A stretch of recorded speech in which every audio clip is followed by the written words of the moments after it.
Hi everyone, Jailene here with another of Celestial Travel vlog series. And today I'm going to do the recap of the UFC Ultimate Fighting Championship 168, which happened yesterday, last night. And for any of you guys who have just tuned into my vlog series, we are big fans of mixed martial arts, MMA, and the organization that puts up a fight is the Ultimate Fighting Championships, and or I guess it's the UFC organizations. They put these championships together, and they have these regular fights which we follow. And yesterday there was a really exciting. It was kind of the year end, like they wanted to. They wanted to end the year with a bang, so they stacked up a really exciting card of fights, really awesome, like top fighters, and really great matches. And yesterday it was very exciting. It was actually really there were definitely some shocking moments. It gives you a lot of information things to think about, because a lot of life points came up in these fights. So let's get started. The two main fights, one of them was a male fight. So Chris Weidman, who is a Jinai, versus Naiji Anderson Silva. They were one of the top fights on the card, and then the other one was between two ladies, Naiji Ronda Rousey and Naiji Miesha Tate, and both of these were highly contested fights.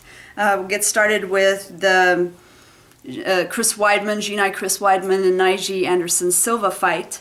And so Anderson Silva, he's an icon in the sport of MMA, because he's actually, before he lost, he was undefeated for like 16 consecutive fights, which is something unprecedented in the mixed martial arts sport. And he was always, like, when you watched him fight, reason why people were so galvanized, also not just because he won, but the way in which he won. It was sort of like you were seeing someone who was outside of the Matrix fighting someone that was in the Matrix. He was always one step, several steps ahead of everyone. And it was sort of like he knew where he knew that the punches were coming, he knew the moves were coming, and he would just like slip out from them and just do these really, unexpected moves that he was able to do because he was so far ahead I guess in moves and mentally than his other opponents. And so he was a very dominant champion in the UFC. And he was his winning streak ended recently with a loss to this same person that he fought last night, Jinai Chris Weidman. And Chris Weidman is relatively new to the sport, but he had been coming up in the ranks in very impressive wins. And he met up with Anderson Silva in their first fight. And Chris Weidman was able to neutralize Anderson Silva's advantages of his keeping people at bay, and also, like, a lot of people got affected by his mind jobbiness. He used as an IG, he was very effective at doing mind games with people and taunting them in the midst of the fight, and sort of like Roy Jones or some of these other fighters who are known for that kind of taunting in the ring to get in people's heads, and even before the fights start. So they're already in your head before the fight even starts, and then they sort of just break you down from there.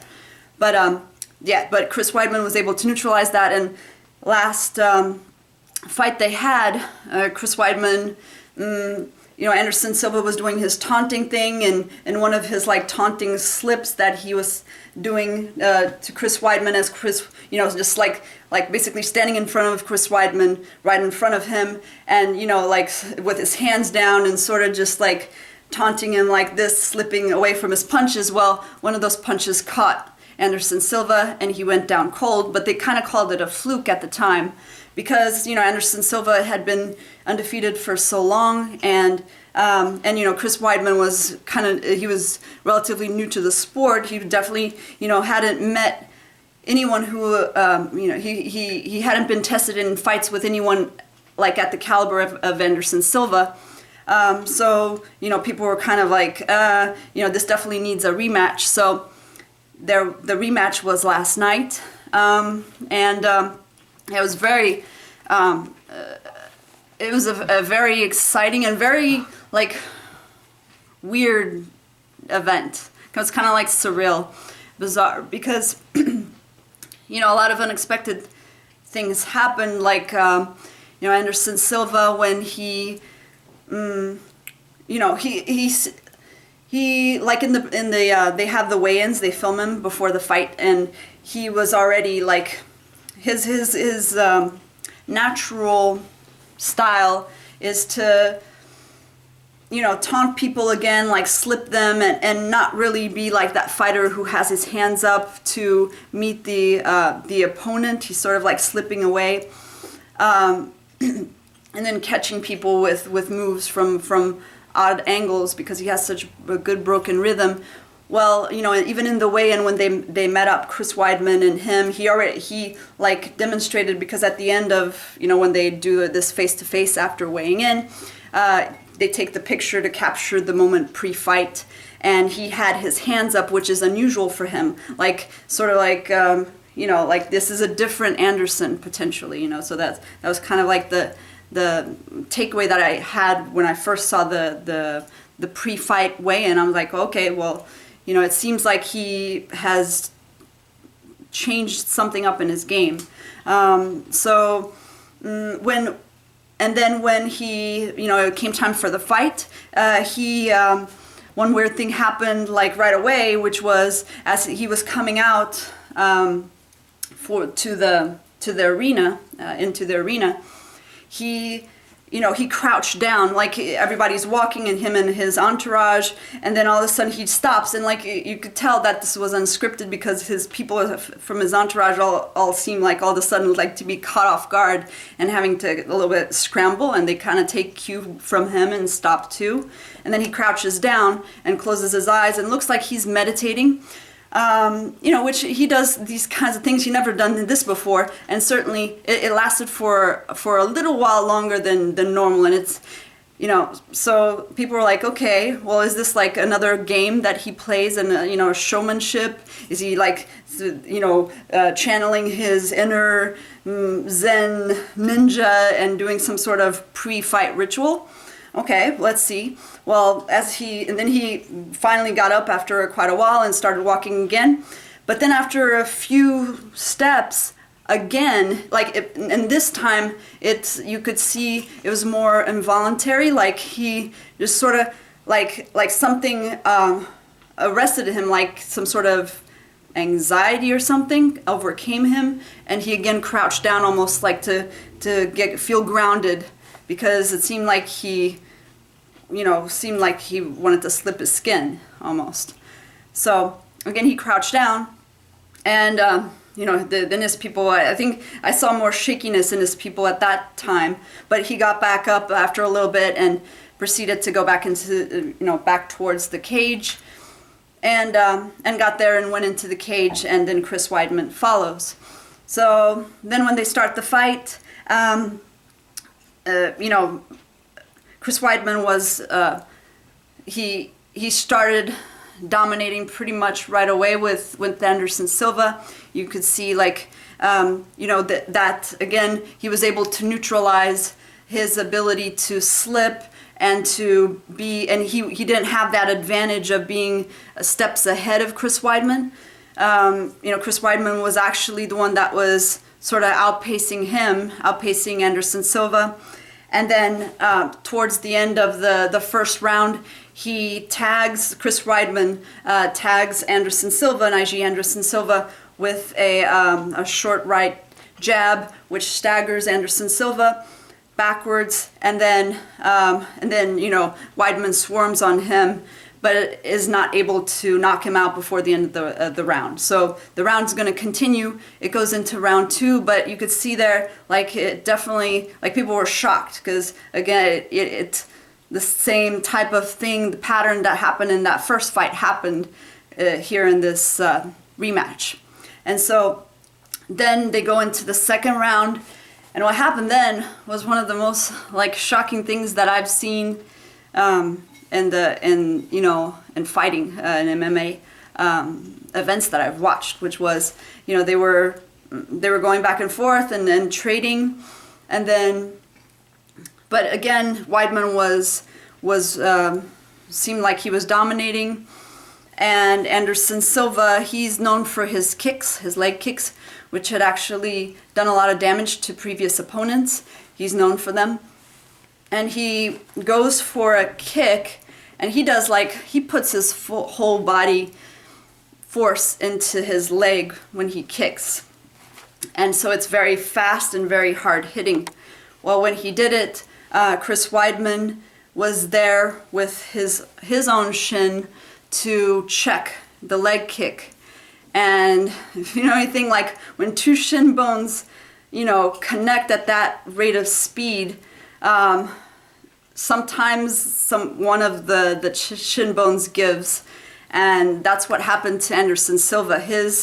Because at the angle that he was coming in, Weidman's was like straight, his was like sideways, so it's like you're broadsiding a car and like splitting it. That force that goes through it can split the two halves apart, and that's what happened. So Anderson Silva's leg hit Chris Weidman's leg, shin bone, and it just broke, like, really, like, everything. It just, like, folded. It flopped, and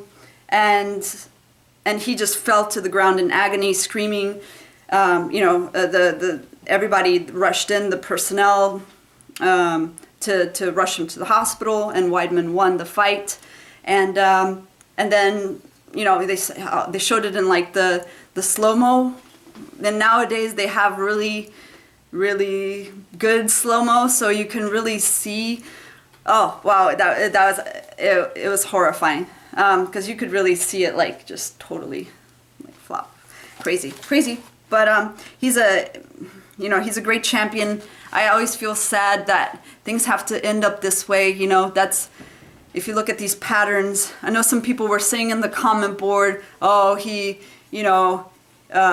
making way for the new generation that's going to do it better, and this new generation is going to win for sure. Like, if you look at the patterns of history, at some point the champion's going to lose. It just ended in a very bizarre way for Anderson Silva, his story. But champions, at some point, your age, the V, your time has passed, and another V, another force comes into the environment and exerts more visceral energy and gets the win, and then your cycle's passed. Unfortunate end for and not pretend. I mean, we don't know that that's the end for Anderson Silva. He's 38 now, so you got to think that he's pretty up there as far as age in a competitive, highly competitive physical sport. So his time may have come to an end, but we'll see. But in any case, a great champion, and Chris Weidman was, he was very classy in his win, even though the whole thing about, like, Jesus Christ and, the U.S. flag, I mean, that's over the top. I mean, that's... We could deal without that. Yeah, we could have dealt without that, because... Yeah, because it's okay that you have things that you believe in, but, like... it's so colloquial, and and exclusionary of such a vast majority of other people. I think it could be done like to be a global fighter. You have to have more universal values, I think, that you showcase and identify with. Let's see. Oh, so the other fight then was the, I know I went on about this one, but it was like so exciting. So then there was the ladies fight with Naiji Ronda Rousey and Naiji Miesha Tate. Another really explosive fight. We knew it was everybody was anticipating, looking forward to this fight, because they have this this rivalry. Like they really, sort of like fed by both parties, but like it developed into this just huge rivalry and sort of like this ill intentions, very, very ill intentions towards one another. So which culminated with the fight yesterday. They had actually also met previously, and at the time it was earlier in their careers, and Ronda Rousey, who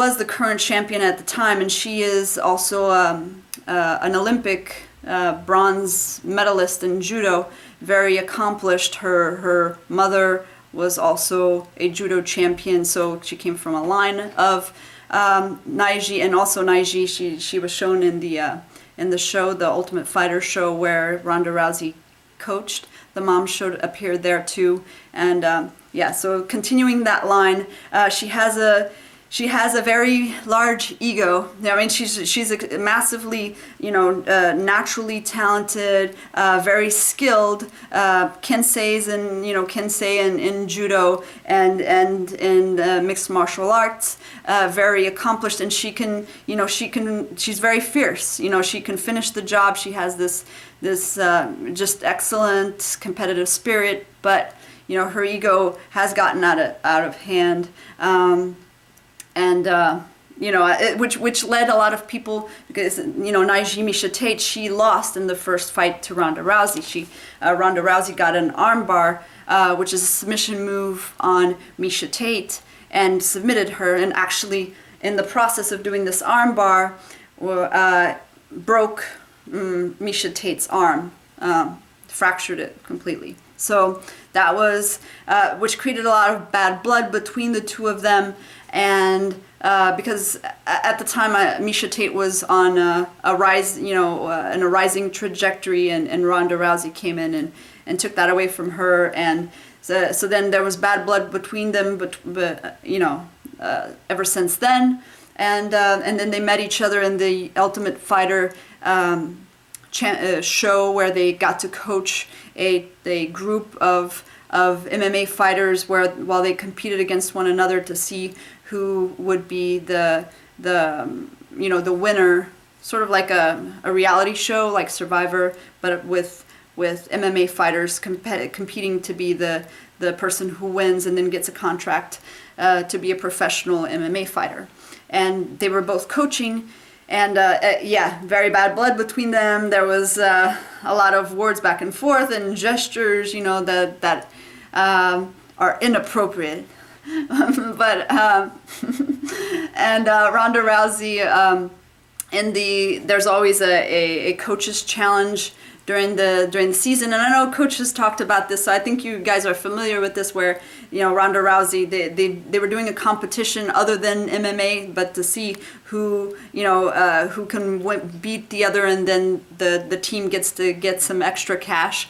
And so Ronda Rousey, like, they were doing wall climbing, and Ronda Rousey basically beat Miesha Tate while she was also cutting about 15, 20 pounds, something large like that, to make weight, as part of like another ongoing story that was going on. But very fierce, and she ended up in this fight. So now getting to this fight, she was now they're meeting up again, and Miesha Tate lost before, so Ronda Rousey's kind of getting in her head a little bit, but they're going back and forth. They have a lot of bad blood. Ronda Rousey, very competitive, big ego.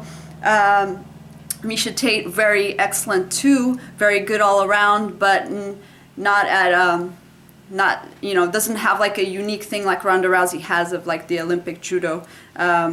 You know, very like at an Olympic level where like there are only like a handful of people that are up there in that echelon of a fighting practice, which translates into MMA. So they went against each other again last night, and it was super exciting, action packed, and Ronda Rousey was able to defend her belt. She won the fight.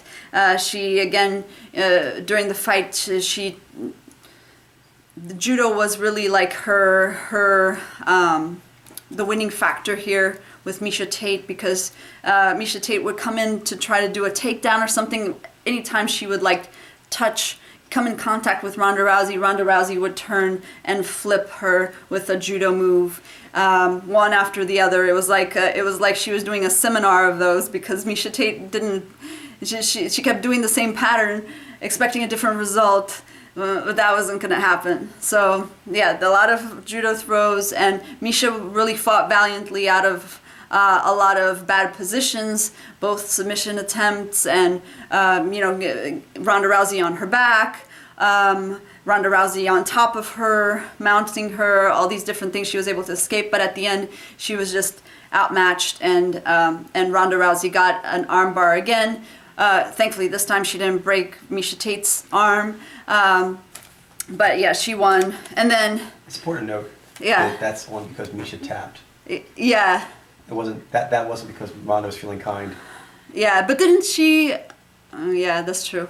That wasn't because she was kind. Because after because then she proceeded to Misha Tate was like, okay, you know, like, I understand, like, we had bad blood. It was sort of implied in this ritual gesture that she did towards Ronda Rousey at the end of the fight, where she extended her arm to, like, shake hands, like, okay, now, you know, that we fought each other, you beat me, okay, I accept that. Let's move on from here and let's clean the slate. And, you know, that as a gracious champion, Ronda, you know, would have shook her hand, but that's not what happened. She basically, you know, she snubbed her and turned her back and didn't shake Misha Tate's hand. So Misha Tate was standing there, and of course then the crowd, you know, started booing started booing Ronda Rousey. But she was like, oh, I can't shake hands with anyone who has, you know, defamed my family or, you know, disgraced this bad name. I don't know how that happened exactly. I know they exchanged words. I didn't know they had exchanged words about each other's families, but apparently it did. And Ronda Rousey, like, didn't want to shake her hand. But I think that I was in agreement with the crowd. I thought that was lame. I thought that the higher thing for her to do at that moment, for her story to be really of a hero, like a seeking hero, she would have shook Misha Tate's hand, but she didn't. So it's not Misha Tate who's going to be teaching her a lesson in humility. Apparently, that will be another person's task. She's actually fighting. Heard that she's fighting in the next UFC again against Sarah McMahon, who is, I was doing some, I'm not very familiar with her, but I was doing some preliminary research on her. And she is an Olympic wrestler. She won the silver medal in Olympic wrestling. So that's very promising, because, you know, wrestling is arguably more translatable into MMA than judo is. And she won a silver medal in Olympic wrestling, whereas Ronda Rousey has only won the bronze medal in Olympic judo. Only bronze. Only. I know, right? Slacker. Slacker. But so we'll see how this works out. But very, very interesting development. Yeah. But so these were the main fights. There were a couple other fights, like Vaiji Dustin Poirier and Naiji Diego Brandão, and Vaiji Dustin Poirier won. It was a very great fight. Dustin Poirier was, I liked his way. He was fierce but respectful and classy. He showed a lot of masterfulness. So I was very impressed by his game. I'll look forward to watching him in subsequent fights. And then the other fight that I came away with, 2G Alpha fighting Jinai Travis Brown versus G-Vi Josh Barnett. This was exciting because I'd never seen 2G Alpha from like a literal and interpretive Jinai versus G-Vi. That had never happened before, so I was curious about how that would go. In this case, with the two of them, Jinai Travis Brown won by using elbows to knock out G-Vi Josh Barnett. But I think in between, I guess it's all like about the whole package. Travis Brown's Nai was just a step ahead in each one of the exchanges, and he was able to use his insights really well to finish Josh Barnett off in the fight. So very exciting fight. And then the other one in the prelims, Naiji Chris Lieben versus Jinai Uriah Hall. This was interesting because there was a lot of pressure on both of them because Dana White, the head of the UFC, had said that whoever lost the fight would be out of the UFC. So a lot of pressure on both of them. The loser would not be a pro on the biggest show in town anymore. So that's a big deal. And Uriah Hall, the Jinai, he was always accused of being too nice. He hadn't shown that to be at that level in the UFC, you have to really have that killer instinct and go for the finish. And he hadn't demonstrated that in his past fights. So he was accused of being too nice by Dana White. Apparently he said he was like, I'm not gonna be that nice guy. And he showed up in the ring, and he definitely had that finishing instinct was demonstrated here, and he did a knockdown, or he knocked down Chris Lieben, and which caused Chris Lieben to call the fight because he was done. This was very exciting UFC last of the year, and they definitely made it count. Anyways, this is the report from the field. And see you guys next time then. Okay? Bye.